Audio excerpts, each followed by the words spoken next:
Jasmine Jasovizzi is here. Don't forget to tap into the DARS podcast. The DARS choke is a submission executed from the front headlock position. It involves encircling the opponent's neck with the crook of one's arm, while the other arm wraps around the opponent's arm, applying pressure, leading to a tap or unconsciousness. Ladies and gentlemen, put your damn hands up, because it's UFC Fight Night. Who versus who? I'm letting my defense down. Knock me out. Someone sleep me. Someone sleep me. I don't want to watch. All right, fine. I'll watch. It's Virna Jandoriba taking on Amanda Lemos, guys, and it's, of all the UFC cards, it's a UFC card. We're here for it. My guy Slick Montana, my guy Mr. Plus Money, Cal on the ones and twos, and coming off UFC Denver last week, it was a fun card, y'all. Some bangers. I mean, first of all, Gene Silva knocking Drew Dober's eyebrow off. I mean, performance of the night, unreal. The fighting nerds stay on fire. And some interesting decisions. First of all, I got to give Cal his shout out with the Jasmine Jasovizzi plug. He's got the inside scoop. Niagara top team. He knew what was going on. He called for the out-grappling of the hype grappler Klein. Cal, jump in here. What are we thinking? JJ, dog of the week. Well done. Yeah, just far superior grappling, a way better camp. She wrestles with men, and everybody's talking about a regional queen coming up that's just really solid, but just not at the level and so undersized. Although the numbers seem like they're sized right, they're just not. JJ runs at that size. She doesn't really cut that much weight. She's a badass woman, and it takes certain levels to beat her. That's it. And she just out-physicaled Klein. Too big, too nasty, and too determined for the win. Mr. Plus, some weird decisions too. Co-main event. Ponzinibbio lost that? I don't know about all that. What are you thinking?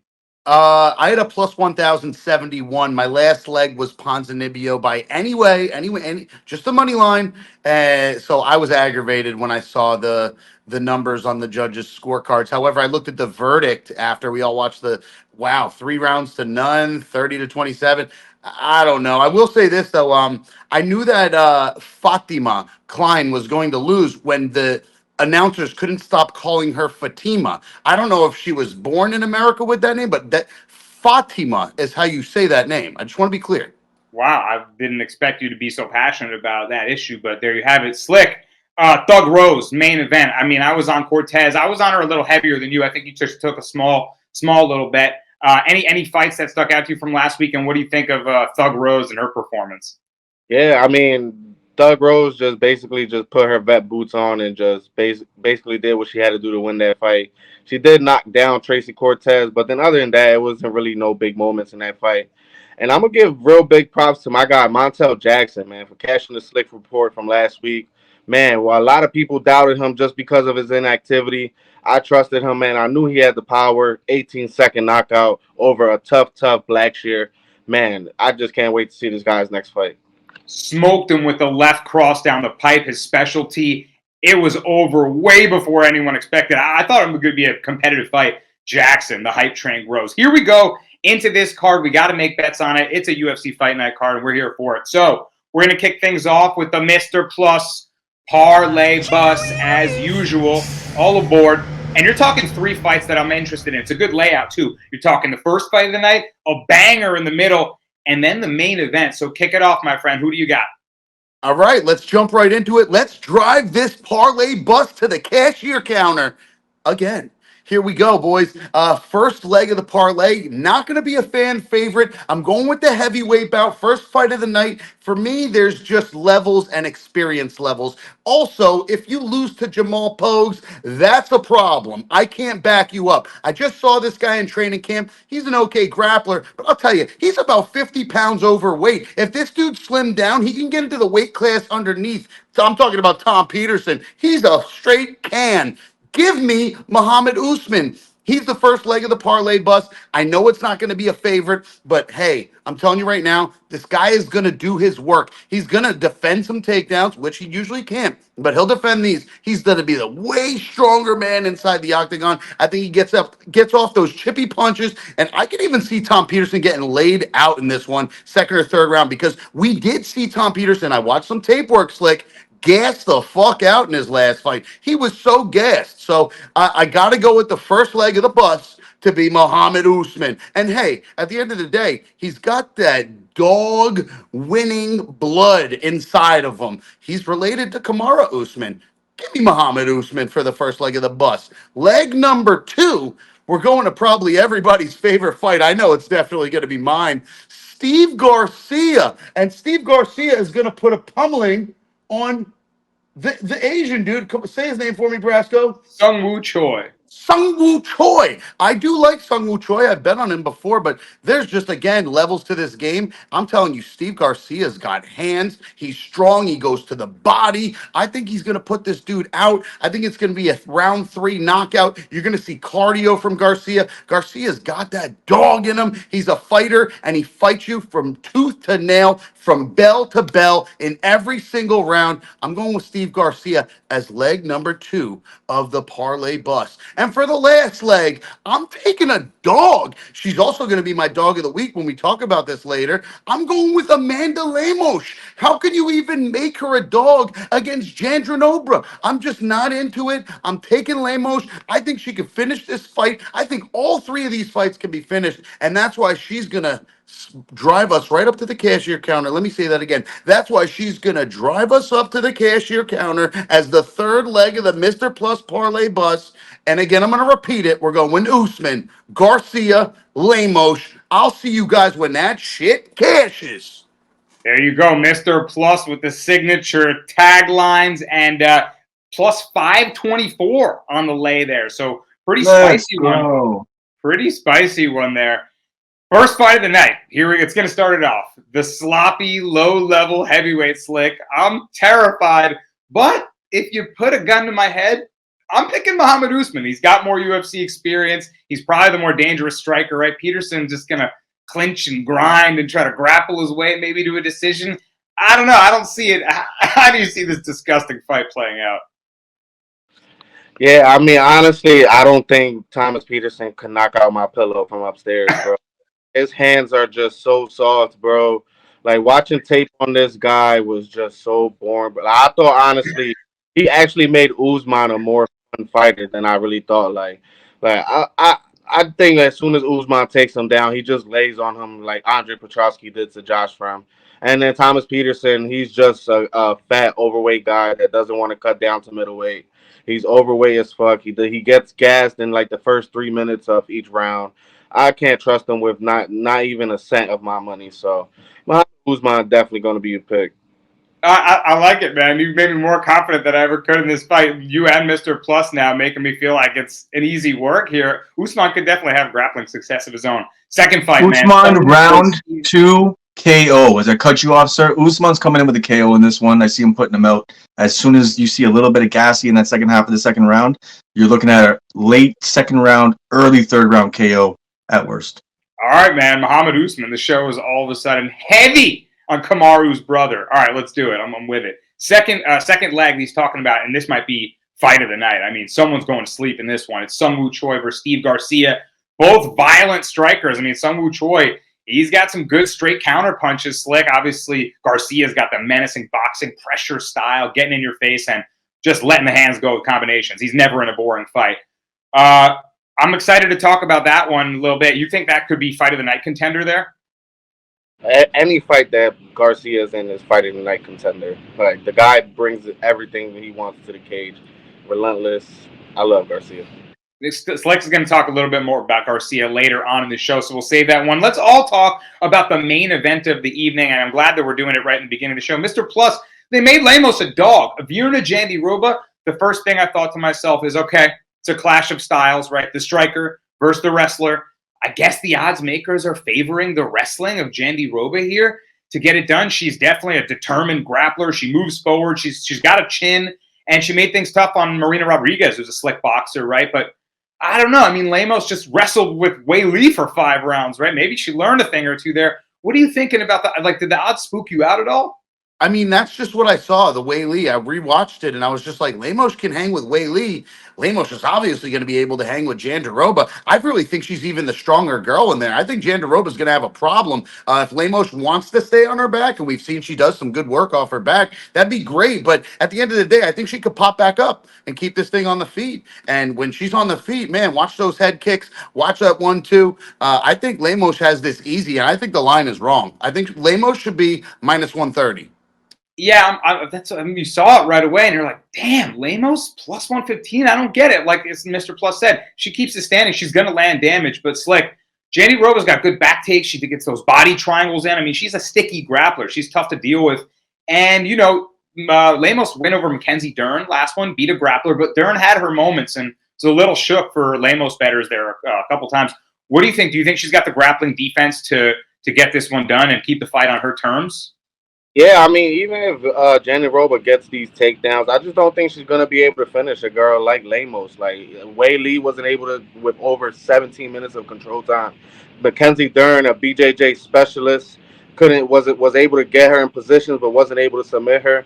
And the one fight that really made me go on the Lemos side was Jandoriba's last fight against Lupi Godinez. Lupi Godinez was piecing her up on the feet. Whenever the fight was not on the ground, she was piecing her up on the feet, like to the point that it was just like I don't know why the judges scored damage over control in that fight. But man, if that's Lemos piecing you up, and we seen it in Wei Lee fight in round 4 and 5, like whenever the fight was on the feet, man, she was cracking the fuck out of Wei Lee, and Wei Lee just went right back to the wrestling. And I just don't think Jandoriba is more of the sense of a relentless wrestler. She just has great control on the ground, like she's able to negate you from getting up on your feet. But the one thing I like about Lemos is that she doesn't settle, for the simple fact that she likes to get the butterfly hooks. She likes to take what's the word I'm looking for? Forget about it. She likes to take hold on, I'm blanking. Well, she also throws up those defensive submissions too. I'm worried about that. If she throws up some ninja choke or something, I don't know if she could pull that off on Jandoriba, but she definitely uses that in grappling defense. Yeah, so I definitely like Lemos in the spot, man. Like I said, to power, she's gonna be there, power with all 5 rounds. So I think she's definitely gonna have her moment. So yeah, I'm definitely gonna take Lemos as a dog. Yeah, no doubt, man. I mean, at this point, you guys are making me feel like the line is off. Lemos as a dog. I'm not mad at it. I don't want to bet Jandoriba to wrestle, to just do one thing in MMA, right? For 3 rounds. I prefer the mixed game and striking style of Lemos too. All right, guys. For 3 rounds or for 5 rounds? Right, that's right. It's a 5-rounder too. So Jandoriba, Lemos has I've done never seen Jandoriba in a 5-round fight either. So that's another reason. I've seen Lemos. I haven't seen Jandoriba. I don't think she's ever fought 5 rounds. So could be a problem. So I don't know what Slick was trying to say, but the fact that he froze up talking about Jandoriba just makes me even more confident in Lemos. It's the vibes. It's the vibes right there. You go hard 5 with Wei Lee. I'm ready to back you in the next one. Yeah, deal with the grappler Mackenzie Dern. You don't get subbed. You get the win. I'm ready to back you against another grappler. I'm convinced, fellas. All right. Well, I teased this fight before, and Mr. Plus threw it in his leg, one of the legs of his parlay bus. But we're going to go now to the Slick report, and he's going to talk a little bit more about the banger of the night. Who are you leaning in the Slick report this week? Yeah, man, we're going with Steve Garcia, the mean machine, man. This guy, I just honestly just really like the way he's just been coming up after that knockout loss to Mahashate.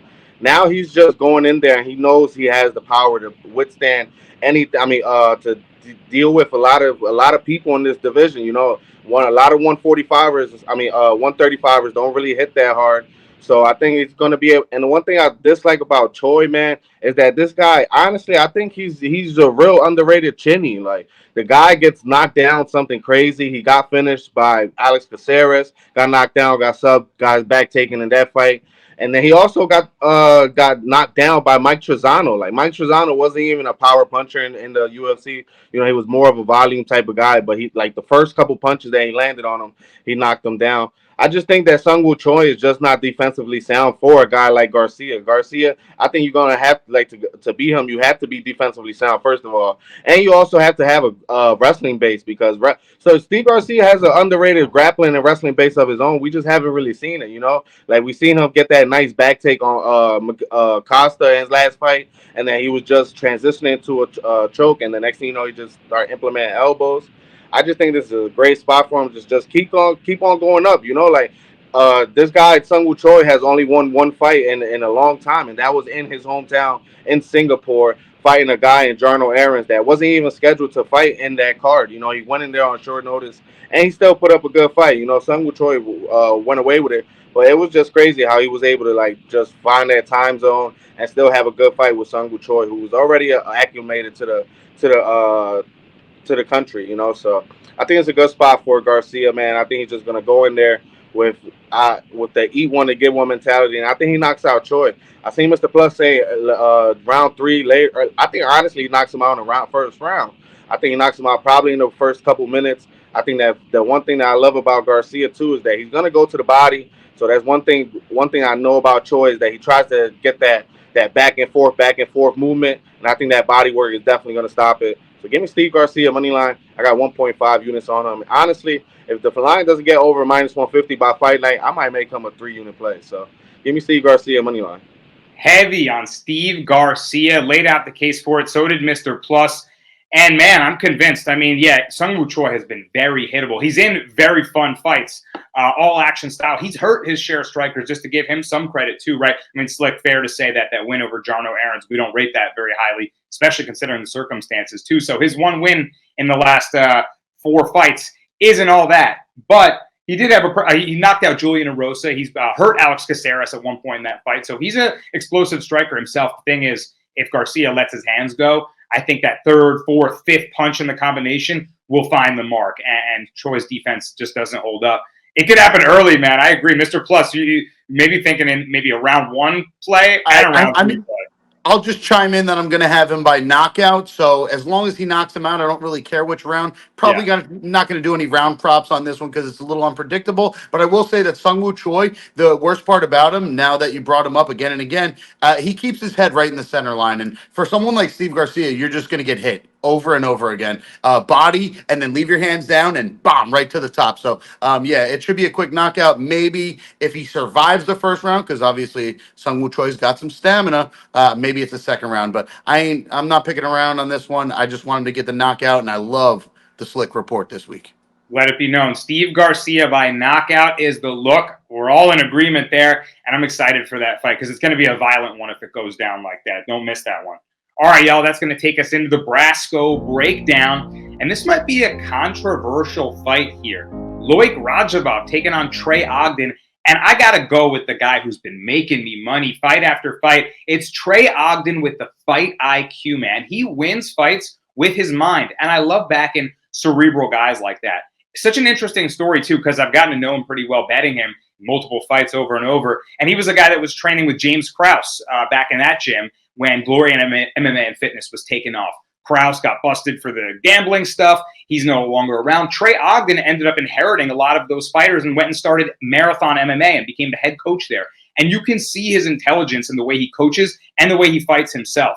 He's not like going to wow you in any one category, but he's got really good footwork. He sticks a nice jab with the boxing. We saw him outbox the boxer in Nicholas Mota, just snapping that jab in his face. He makes it tough to find. He makes it tough to track him down with his lateral footwork and movement. And then he can reverse you when you try to grapple him. He's a good grappler. He keeps position. He can throw up arm triangles. I just like his skill set. And wherever the fight goes, he knows where he needs to be to secure the moment, secure that control time, score points. He knows how to win fights. We even saw a win over Daniel Zellhuber, a dangerous kickboxer. That win has aged really well now. And he just, Zellhuber just couldn't find it. Footwork was confusing him. Trey Ogden scoring points on the outside. Jab, low kicks, and Loic Radzhabov, physical, big guy, right? Grappler, dangerous maybe in the early, first round, just big overhand punches, trying to get into the clinch. But I think he's sort of a one-trick pony. I think he's the type of guy that might be chasing the footwork of Ogden. And as the fight, progresses, he's just kind of gassed out, I think, and look labored in the third round as he has in PFL, where we've seen him in the UFC. And if you're labored against Trey Ogden, I think you're going to get taken down and controlled, and Ogden's going to be the busier fighter throughout. So for those reasons, man, I like Trey Ogden to stay busy and probably win a decision against Loic Radzhabov, maybe a late finish even. Give me Trey Ogden. He's been making me money. I'm going to keep backing him. Mr. Plus, what are you thinking about this fight? I know you watch a lot of PFL, and Loic, you knew about him coming in, right? What do you think about him in the UFC?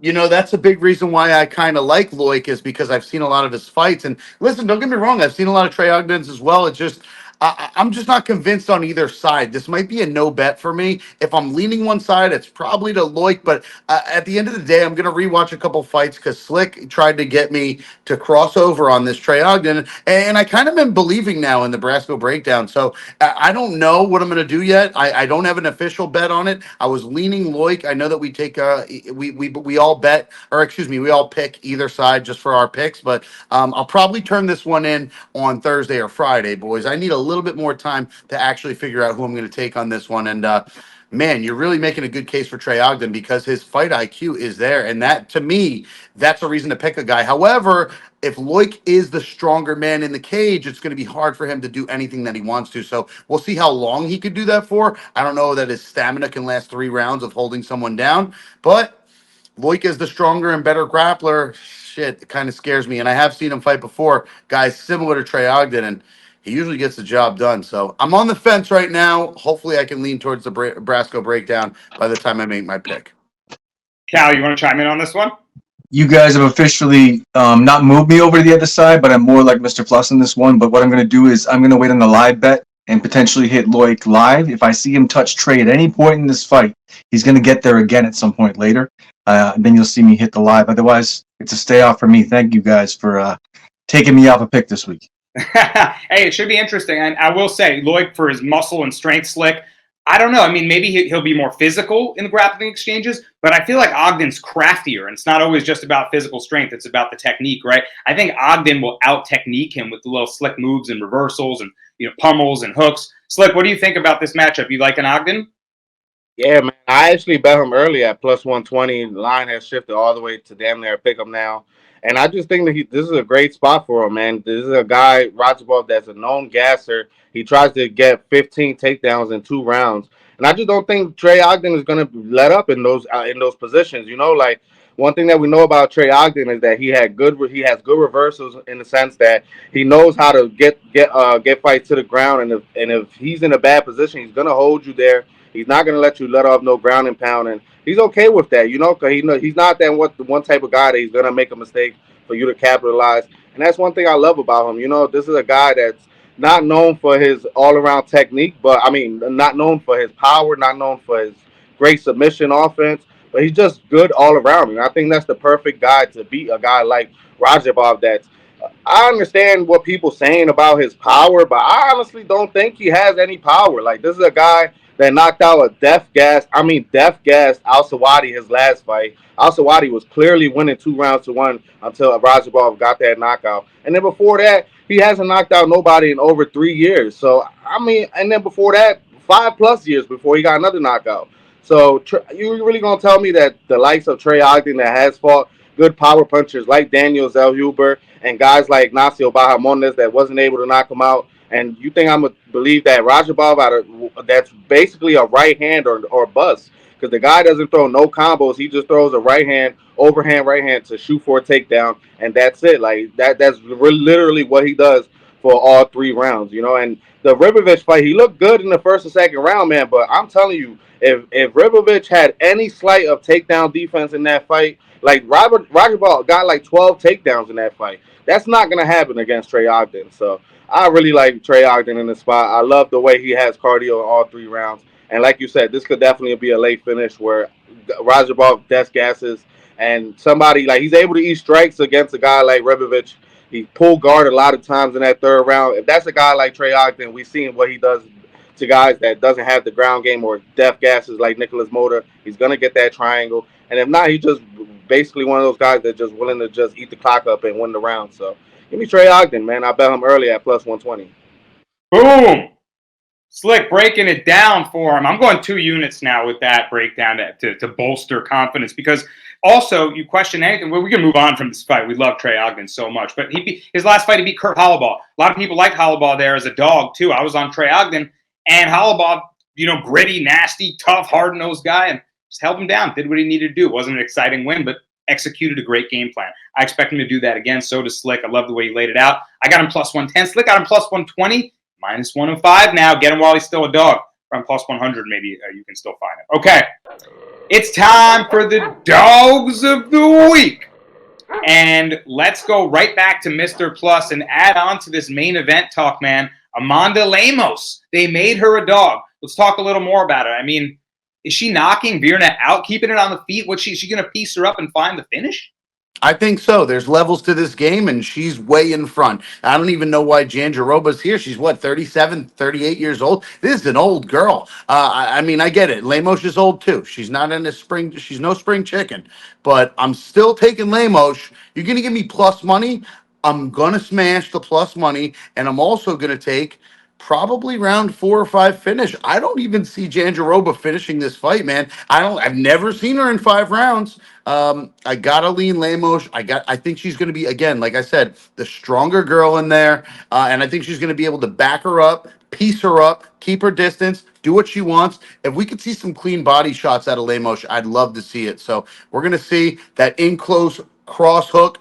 That's crazy that she has. I've seen her land it before. Give me Lemos for the dub and for the bag. Yeah, if she keeps it standing, I mean, Virna's got a chin. She's the pirate, right? But Lemos can land some nasty combos like you're talking about. I mean, I want to see it happen. I'll be rooting for that for sure. Slick, I'm just thinking about the matchmaking here. Like, it's pretty curious, right? Like, Lemos loses to Weili in a championship, bout, in a title fight, and then bounces back with a win against Mackenzie Dern. Virna loses to Amanda Hebos, then beats Angela Hill, Marina Rodriguez, and Lupi Godinez. And now if she beats Lemos, she's like next up in title. Like, what's good with the trajectory of these guys? I don't know. It feels weird to me. Honestly, it's just there's nobody in this division that could be Weili, and it's just like that. You honestly, this could be a division that you could just put any 2 girls together and they will fight Weili. Like, so I just think this is one of those types of fights that we haven't seen Jandoriba in a main event. Basically, like, you could probably say title elimination bout. And then Lemos is just that one girl that if you beat her, then you probably could get a chance against Weili. So I just think that's the situation here. That's a great way to break it down. Is there anyone else? Virna? You want to try? Because Weili is dominant champion. All right, let's go to Slick's Dog of the Week. This is not a fight we have discussed. I love his pick here. I'm riding it heavy too. Slick, tell me about who's barking for you. Yeah, we're actually going with the Bulldog, Bruno Silva. Talk about Dog of the Week. I really like this guy, man. I think a lot of people are underestimating this guy's skill. And honestly, I'm going to compare it to a little bit like Montel Jackson. A lot of times this guy was supposed to be matched up with a lot of good guys, had some fallouts. Like he was supposed to fight Cody Durden last year in September, but then Cody Durden, I think he got sick or something, so they canceled the fight. And honestly, I just think this guy is just levels ahead of the competition that he's just been fighting. Like Tyson Nam, JP Buys, he's been smoking these guys. I just think this guy is ready for the top of the division, and Cody Durden is just next up for him. I love his opportunity to get the submission chokes in any type of fight, in any type of round in this spot. I love this. I love the fact that he's fighting at Henry Cejudo's gym, training out of there. And I think it's a good spot. Like, Cejudo is going to have a good game plan. Bruno Silva really hasn't gotten his takedown defense tested, but I know a guy like Henry Cejudo, we see what he did to guys like Davis and Figueiredo have. Like, Davis and Figueiredo really went from pulling guillotine to not really, like, pulling guard to actually having, like, almost close to solid takedown defense going into Henry Cejudo gym. So I think it's a good spot. I understand Durden is going to be in the eyes of everybody because you could arguably say he's been the more active. But I just think Bruno Silva, man, if he keeps coming on like Montel Jackson, gonna make a show right here. And I think he puts it. I think honestly he could put Cody Durden out or even sub him. So we seen that crazy front kick that he landed on. Tyson Nam never got finished before that fight. So just to show you how good Bruno Silva is, Tyson Nam never even got close to not getting knocked down in the UFC. So Bruno Silva hit him with a crazy front kick. Got the back so quick. I think, honestly, it could be the same thing. Like, we've seen a guy like Mokaev land a flying knee on him, go to the anaconda choke 2 seconds later. I can see a situation like that. So, give me Bruno Silva, the Bulldog, as my dog of the week. I love it, man. The Bulldog, I mean, how do you not ride with him? And I love the breakdown, too. This guy's dangerous. And Durden, like you said, he has some impressive, he's got some good UFC wins. He's good, pressure wrestling. His work rate is really good. But he kind of gets a little sloppy with his entries, right? He's kind of just a little wonky with the movement. you get sloppy with Silva. I don't want to compare him just because their names are the same, but I'm feeling similar Gene Silva vibes. Like, he's a sniper. He's got granite in his fist. His counter right hand is nasty. Slick talking about the front kick. I mean, this guy's dangerous, Mr. Plus. I think he could crack and club and sub like Slick's talking about. Maybe just clean put him out. I mean, what are you thinking about the Bulldog Bruno Silva? I'm pretty scared. I see everybody's all over Bruno Silva, and I'm pretty scared about it, to be honest. I think Cody Durden is a fucking dog, and I think that he doesn't give up. That's a guy that'll fight for your money. That's a guy who's made me money plenty of times before. Bruno Silva, not so much. I mean, I haven't bet on him before, and I don't know if I'm going to bet on him now. I love your dog of the week, but I'm scared. I'm fucking scared. You're convincing me, but I'm scared. Right now, if gun to my head, I'm leaning Cody Durden all day, every day. Hey, fair enough, man. It's going to be a good fight. We'll see if Cody Durden, has got the wrestling and control and work rate and pressure to beat him, or Silva's got the Brazilian jiu-jitsu too. I think he could use those in the scrambles, kind of like Gene Silva. I'm just obsessed with Gene Silva right now. They have the same name, so I can't stop thinking about it. But I think he can similar tools. By the way, if Cody Durden loses, I don't think he has that much more life in the UFC. So I think he has to win. Nah, I think he's been on a good win route. Like they will respect him if he loses to Silva. He was on a 4-fight win streak. Bays, Mota, Carlos Mota, Charles Johnson, which ages really well now, and Jake Hadley. He's a pretty good favorite. For me. Nobody really likes this kid. It's like listen. There's a level of being good, and then there's a level of having fans, and people are just sleeping on this kid, Cody Durden. So for everybody that I know in the community, sharps to be on the other side, doesn't really feel like anybody likes this kid, Cody Durden. Maybe it's personal bias. Well, I like Silva as well. Mr. Plus saying, where the Durden fans at? You got one in Mr. Plus. You love to see it. Everyone needs a fan, man. My dog of the week, not a fight that we really want to talk about, but I'm bringing it up. And I'm talking Luana Carolina versus Lucy Pudilova.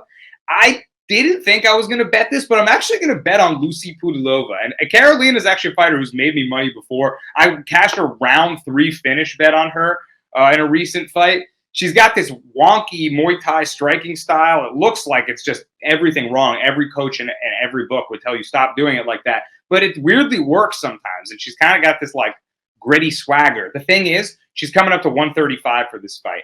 And she has a glaring weakness. It's her takedown defense. Pudilova is a hard-working wrestler. I just think the wrestling wins out. I think she probably wins like a 29-28 decision, or maybe even finds like a late submission or finish. I just think she's going to be, more physical, better grappling, and Carolina will be fighting off her back all night. Slick, are you just shaking your head right now? Are you dare bet on this fight, or you henny break for Slick? Yeah, I mean, I just want to know, how much money did you put on this? Because I'm starting Slick Hennessy GoFundMe page, and I think you should really just donate to that instead of betting this fight, So I honestly don't really got no take on this fight. Like I didn't watch no tape at all on either of these girls because I wasn't gonna bet this fight. From just thoughts and from their past couple fights, I'm gonna go Carolina. I think she could probably get the wrestling going, get the top control. She's real good in the clinch. So, but other than that, yeah, I'll be definitely sipping on some Henny during this fight. You donate now, Slick. Donate now. The ticker at the bottom. Mr. Plus, are you touching this one with 10-foot pole? I kind of feel what Slick is saying here with the Catalina. And at the end of the day, your girl Lucy lost to Jocelyn Edwards, which is a very similar fighting style, shitty fighting style to Carolina. So I think that the leg kicks might be a problem for Lucy. That's really one thing that Carolina actually does decent besides wobbling around the octagon. She hits good low kicks. She hits good kicks. I'm staying off this one, Brasco. If I have to lean, it's probably the other side. I will say that Jocelyn Edwards fight was a total robbery. Pudilova won that one. Jocelyn Edwards gifted the win. And although she lost to Eileen Perez in her last one, she was putting in work in the 3rd round against a much bigger physical Eileen Perez. She got the cake and everything right. I think she could toss Carolina around. Cal, please, someone come to my defense.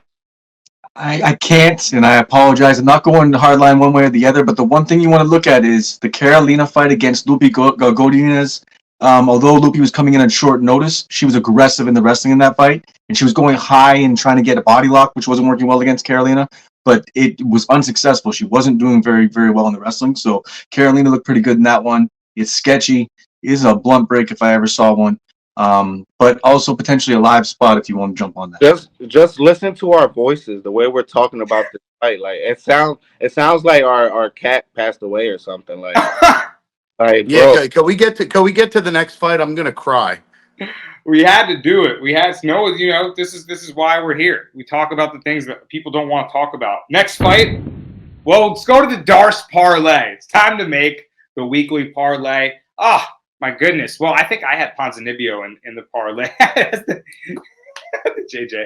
I think I had Pons, right? So it would have busted anyway. But C-Rod let us down. Unreal. I mean, it's crazy, some crazy outcomes. The freaking 3 seconds in the first round. Julian Rosa taps him with a guillotine. We move on. DARS leg number 1. Slick, give me yours. Who are you rocking with? Yeah, I'm going with Miranda Maverick, man. I think she's just gonna be able to get this fight down to the ground. We've seen a girl like Karakate and Diana Barbosa's last fight have some slight takedown defense. She was able to keep it on the feet, and Barbosa just really didn't offer much. I think Maverick is gonna be the bigger girl. Barbosa taking this fight on short notice, so I think she's just gonna be ready for this fight. And then one thing that I love, that she was training with JJ and beforehand. So man, she's gonna be ready for the grappling. She's gonna be ready for the wrestling. So give me Miranda Maverick money line. I like that, man. I was super high on Maverick when she came into the UFC, and it feels like they kind of just rushed her a little bit. She lost to Blanchfield. She kind of took that fight on short notice, like big opportunity. She got wrestled. And she lost to Macy Barber. Close fight, super close fight too. Tough competition though. So now she can kind of get it. She's still super young. Build herself back up. Lost to JJ in a dog fight though. It's going to happen. She can beat a girl like Barbosa. I like that leg a lot. Mr. Plus, who's your leg of the DARS? Same side as far as you guys go on that fight. Maverick all day. Barbosa is not even on the same level. And yes, her losses, Maverick's losses, are totally counted for. I mean, like JJ was the last loss. Okay, fine. She's a dog. We all saw that last week when we cashed on her. Anyways, let me go with my dog or my bet of the DARS. I'm sticking with my most confident pick this week, Steve Garcia. I mean, for me, it's a no-brainer. Going to be top, body. You're going to block the body. I'm knocking you out. I don't think Sung Woo Choi makes it through the third round. He said, what's the movie? Is The Fighter, Mark Wahlberg, where he's Mickey Ward. Head body. There you go. Change levels. Sleep him. I like it. I can see it happening. I can see a left hook touching the liver and then a left hook coming back up top. I'm going to go with Cody Gibson to defeat Brian Kelleher. And I know this might be a weirdo fight. Cody Gibson, a guy coming in on back-to-back losses, is a minus 205 favorite, but I think it's for good reason. Brian Kelleher has gone through some serious injuries as of late. He came into that last fight against Cody Garbrandt, I believe. Was that on UFC 300 or big card? No, it wasn't on 300, but it was on a pay-per-view card. And he was coming off a neck surgery and neck injuries he had been dealing with.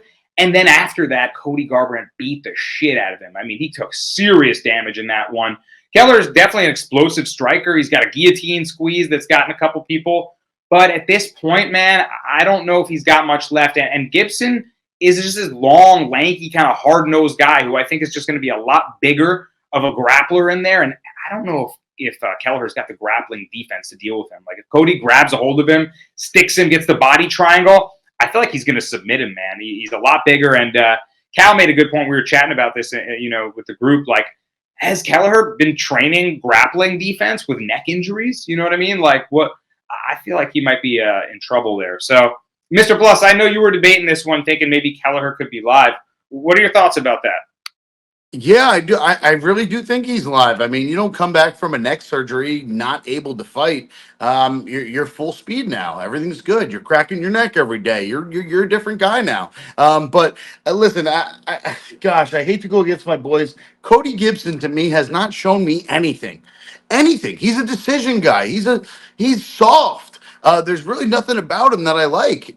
So when he's going to face someone like Kelleher with all this experience, what's he fought 29 times? I mean, going into his 30th fight, I feel like he wants to raise the bar, get that dub, be 20-10. That's a way better record than 19-11 in theory. I really just feel that the numbers on this one say dog or pass. I'm probably going to pass for money because my boys here, not just these two, not just Brasco and Slick, but also Cal, Wheels of Steel, also telling me Gibson's the way here. I don't know. I don't know what to do. I'm confused. I'm lost. I don't know where to go.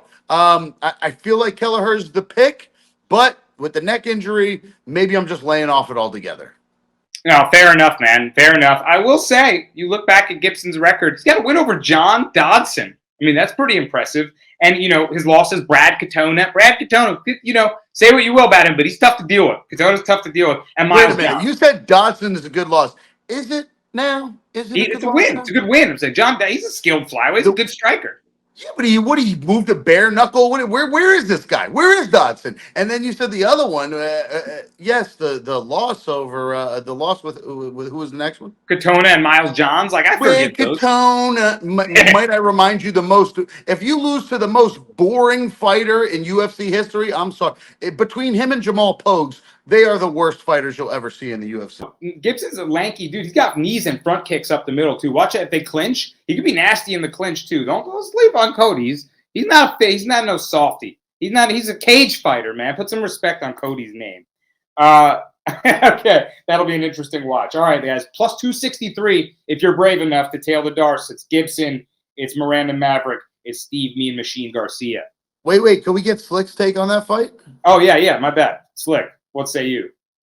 Yeah, I'm actually just really don't have no take on this fight. I'm really waiting just on Friday to see what type of crazy haircut Brian Kelleher is going to bring out. And then I'm going to just fade him on it, honestly. Like, this guy, haircut's probably one of the worst in the UFC. This guy doesn't know what the fuck he's doing with his hair. So I can't trust him in the octagon. So I'm going to just fade him on that. Cody Gibson probably going to have a nice, smooth haircut. I'm going to just fade him on that. Slick said it's the haircut play. I'm going to fade him. I'm going to uptown fade him on that. Well, I'm sorry I asked. That's amazing. The haircut play. That is some high-level ass capping. Oh, and another thing, too, Brian Kelleher's only win in the last 4 years had come against Kevin Kroom, who was also in BKFC. Oh, Kevin Kroom, yeah. I thought you were going to say Brian Kelleher's only win in the last 4 years came against his barber. Okay, next fight on up the card. No, we're done here. Honorable mentions. We got to talk about the fights that we have not yet talked about, and there are some bangers to discuss. By the way, there's the co-main event to discuss. We'll leave that to the very end. Speaking of that, be the dog of the week. But we'll talk about that when we get there. First off, Jong Lee taking on Haider Emil. Jong Lee, the guy coming off the road to UFC. He's a fiery striker, Slick. He's got some promise to him, and Haider Emil is undefeated still. He got this short notice chance. Dana White's contender series. He knocked out Fernie Garcia. He's got a beast to deal with in front of him, Jong Lee. What do you think about this fight? Yeah, I think, honestly, I really think this is a dog or pass situation for me. I think I'm going to go with Haider Emil. I haven't bet him or anything. I like what I've seen from tape. Him knocking out Fernie Garcia is no joke. Like, Fernie Garcia didn't even get finished on the ground for almost 15 minutes against a guy like Tyra. So I think it's a good spot for it, man. Like, I think Haider Emil could definitely get those combinations going, get back up Lee against the cage. But the one thing I definitely don't like about Haider Emil is his striking defense. Sometimes he does try to tend to eat one to give one, and honestly, I don't think you want to take a couple from Lee. Lee is definitely a nice, accurate striker. But I think Haider Emil could just make this fight dirty in the clinch, get some takedowns, and just win by decision. So I think I'm going to lean Haider Emil as a pick, but I haven't bet it yet. Yeah, he's going to have to mix it up, and you're going to want to clinch up and drain the Korean Tiger, Jong Lee, Mr. Plus. He's explosive, man, and like Slick alluded to, I feel like Emil's defense isn't always great. He's catching those right hands. He might get touched up. I like the Korean Tiger. What do you think? I didn't put money on it yet, but I kind of like Yong Lee. He is an absolute dog. And Hyder, as much as he's shown us in what is 2 fights, one in the UFC, one in the Contender Series or something, I'm just not buying in yet. I think the O has got to go. How are you going to be 9-0? Nah, everybody's got to take a loss once in their life, and I think this is the time for Hyder. So I'm kind of leaning Yong Lee, just based on the striking and the power. But I'm not really putting chips on this one. It might end up being a pretty competitive fight, so I'll be interested to watch this one. Yeah, I don't have anything on it now, but predictions, yeah, we're leaning Mr. Plus and I, Yong Lee, and Slick making the little case for Hyder Emil. So look out for that fight. Ho Choi coming back against Bill Algeo, one of my favorite fighters to watch because he's always in a banger. He does not care. And his last one, he should have cared a little more because Kyle Nelson was putting a beating on him. Cal, shout out to Cal, always all over the Kyle Nelson train and surprised him once again. Even a hard-nosed guy like Algeo, maybe slightly early stoppage, but he was putting damage on him. So Algeo, although he's hard-nosed, got the granite chin, he's going to need to keep his hands up here, Slick, against Ho Choi, who's a pretty explosive striker, and we just don't see him all that often. He's only fought once in like the last 4 years. But when he does fight, he's in exciting ones. What do you think? Do you think he can get to Algeo, or do you think Algeo's just going to kind of mix his game up and kind of get a crafty win like he does? Yeah, I just think Algeo is too unorthodox for a guy like Ho Choi. Ho Choi is like one of those types of guys that like to plant his feet and just wing bombs, and I can't really trust him to do that. Like, you know, like he fought a guy like Kyle Nelson, boring. I mean, not Kyle Nelson. Yeah, No, he fought Kyle Nelson. They had a draw. but he fought Blake Builder his last fight, and it was just a boring fight. Like, you know, one of those types of guys. I think for you to really get Algeo, I think you're gonna have to have good power in your hands and honestly be more of an offensive grappler, because that's one thing Algeo does lack sometimes. He does get himself in those predicaments, in those arm bars, and like, you know, he has to, somebody has his back or something. So that's one thing I did worry about, but I think it's just his unorthodox is just gonna be too much for a guy like Ho Choi with his inactivity. I don't think he's gonna be able to get the timing going. And I think if you're not getting the timing going against a guy like Bill Algeo, I think he's just gonna style on you. So yeah, I like Bill Algeo. Yeah, I like Algeo too. Like, he's so inactive. Algeo's way more active. He's getting into brawls. Doesn't matter. He's down. He's smiling with bloody teeth. Mr. Plus, he's a loudmouth dude. I feel like you'd be an Algeo fan. What do you think of him here? Yeah, absolutely, man. I like Algeo for this fight. Ho Choi. I mean, bro hasn't fought more than once in the last fucking 5 years. That's crazy. Wait, and you're only 33. What else were you doing? Tell us about your business ventures. I want to know what you're doing. Well, he was serving his mandatory time in the Korean military. Oh well, that's pretty amazing. That's amazing. Have they gone to war? What kind of job does he have in the military? Is he a gunner? Is he a computer guy? Is he a fucking EMT? What is he actually doing in the military? Maybe he's on the front lines. I don't know, but I'll tell you right now, I like Algeo to get this job done because his experience subsedes him by fucking miles. It supersedes him by miles. It's crazy. Algeo, yes, took a loss for us last time, but I think he gets us all our money back in this fight all day. Algeo. Senor Perfecto, one of the better nicknames in MMA for, I don't think he's, I don't know what his ethnicity is. Algeo? I don't know. He'll have to tell me. I don't know if he's Hispanic, but his nickname is Senor Perfecto. I love it. And if he wins, he's going to get on the mic and say something funny. And then finally, guys, oh no, we got 2 more left. Kurt Hollabaugh, underdog here, taking on Kanyan Krzyzewski. Slick, he was on Contender Series, this guy Krzyzewski, and he looked pretty good, right? He's got power, he's got jiu-jitsu skill. What do you think of him here against a hard-nosed guy who's, you know, getting into brawls like Kurt Hollabaugh? Yeah, I really like Kanan, man. I think a lot of people are going to be fading him because he got knocked out his last fight against Brenner. But I just like his all-around game. Like, I can't trust Kurt Hollabaugh because he's one of those guys that will pull guard and just try to get triangles that he never gets, only on Austin Hubbard. Like, the guy just lays on his back. And we've seen, like, against Trey Ogden, like, you know, like, the guy will just lay on his back for minutes and minutes on time. And I just don't think he's going to have many opportunities on the feet to really land a big shot on a guy like Kanan. I think Kanan could definitely put him out. I know Kurt Hollabaugh is as tough as they come, but I think I could see a club himself for Kanan, man. I think these odds are definitely reflecting because of his last fight. So give me Kanan, and he's the younger fighter. You know, Kurt Hollabaugh, 37 years old, got a lot of mileage on his tank. So give me Kanan. I'm not even gonna try to say that last name. So give me Kanan money line. I think it's Krzyzewski, I believe. But I agree with you, man. The line's down to -130. I feel like that's worth a bet now. Mr. Plus, what do you think? Yeah, I'm with Slick. I like Krzyzewski. I really do. Double K. Give me that big. It ain't the triple because that would be a problem. It's the double K. We really, Brasco. No, we really do like this guy. And at the end of the day, I'm going to tell you right now, Elves Brenner is a dog. That loss is now looking okay. Remember, he had the pink hair. His yellow hair went pink because of the blood. That was a fire fight, the fight before him. Now, Els Brenner's still a dog. He's still getting knockouts. He's still doing his thing. He lost his last fight, but I'm going to give it to Double K. I really like this. I think I was really considering him as a piece of the parlay bus, and I was really considering him as a DAR Leg. But I am just going to bet on him probably straight and eat the juice, and it is what it is. I think there's levels to this game, and Kurt Hollowell, what is he, like 47? Dude, come on, bro. What is this guy even doing in the UFC? Give me Double K for the bag. Yeah, man. I feel kind of similarly. Like he beat Jason Knight on the Ultimate Fighter, beat him up bad. And that kind of got him through the tournament, the Ultimate Fighter tournament, right? The old guy kind of past his prime, older guy. How much longer really is this shelf? Kanan Krzyzewski's a pretty solid looking prospect. I think I'm going to make a straight bet on him too at -130. That's pretty solid. And he's got the grappling skill to defend whatever, like Slick's talking about, triangles, Hollowell likes to throw up from bottom. If he can defend that, he should be in firm control of this fight. And guys, to close out, the co-main event of the evening, which I think will be highly debated. It's Brad Tavares, +155, down to +135 now, taking on Jong Park, the Iron Turtle, around -170, -160 range now.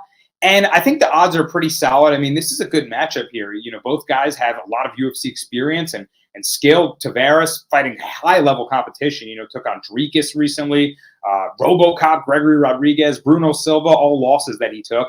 And then he shattered up the legs of Chris Weidman, guy coming back from, this poor guy Weidman's leg. It was brutal to watch. But I think we all had Tavares in that one. And he's got those hard low kicks he throws. So we know Jong Park, good boxing, better wrestling, and he gets it done with the grappling.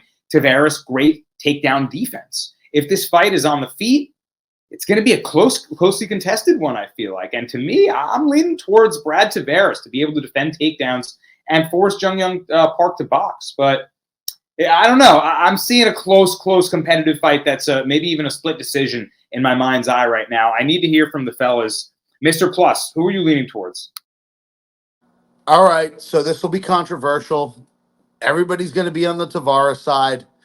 I'm going with the Iron Turtle. I'm going to tell you right now that this dude's stand-up is very similar to RoboCop's. The pressure, top and bottom, head, body. He'll hit you anywhere. He's not scared. His fight IQ is high. His only L was to Munoz, who is a fucking BJJ specialist. So I don't know, man. I'm not buying into this Brad Tavares. He's taking L's for a reason. Yeah, against some of the best guy, Duplessis. His last L was to who, guys? It was to Gregory Rodriguez, RoboCop, who I said is a very similar style to my man Iron Turtle, Jong Park, and then Bruno Silva, who that loss is now looking pretty pathetic. I'm not gonna lie. Let's go with Jong Park, the more stylistic guy on top. Bang, bang, bang, bang, bang in your face, and I will take you down and do my thing. Versus this Brad Tavares, who to me kind of feels like he's a little washed at 36 years old, going on 37. I think he's a little old. That's like, I just turned 36 today. I don't want to fight anybody. I'll get my ass kicked. Tavares is in much better shape than me, but I'm going with the Iron Turtle to do what he does. Shell up when he needs to, hit the body when he needs to. And I understand what you said, Brasco, because his last win was a submission win. His ground game's okay.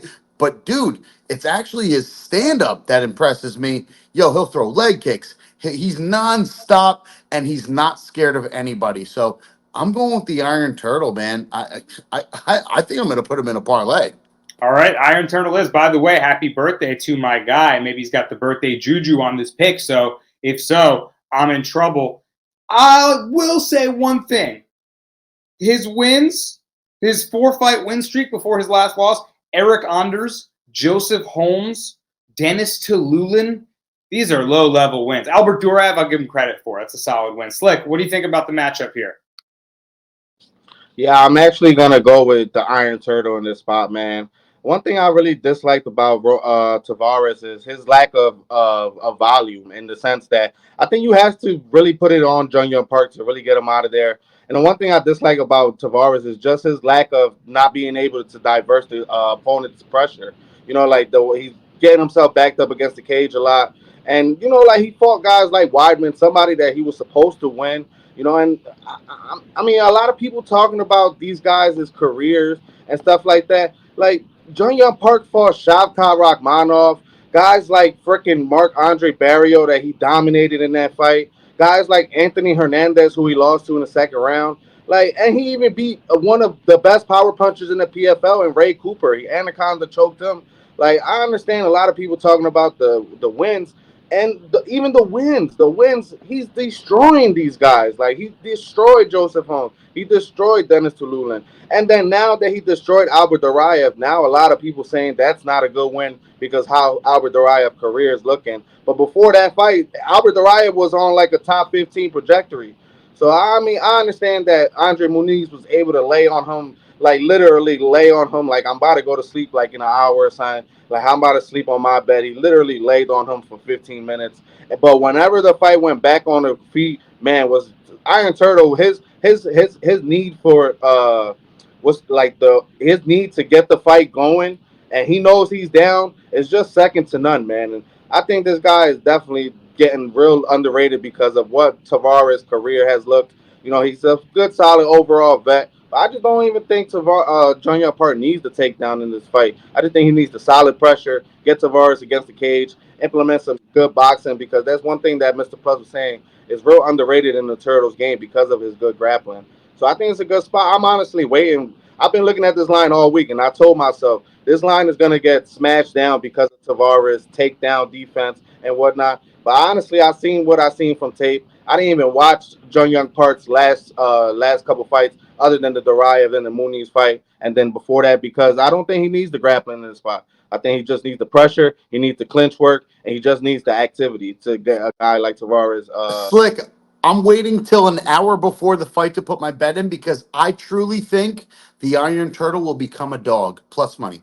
Yeah, No so way. waiting. I seen the line going. I knew the line was going to get close. I seen Turtle like minus 180. I told myself if I get this line at least minus 150, minus 140, I'm gonna play the Turtle. So I mean, you say no way, but I've seen PFL or any of these, and he's in PFL or was in PFL. I've seen any of these fighters go from minus 200 to minus 600. So why can't he go from minus 2 or 180 to plus 105?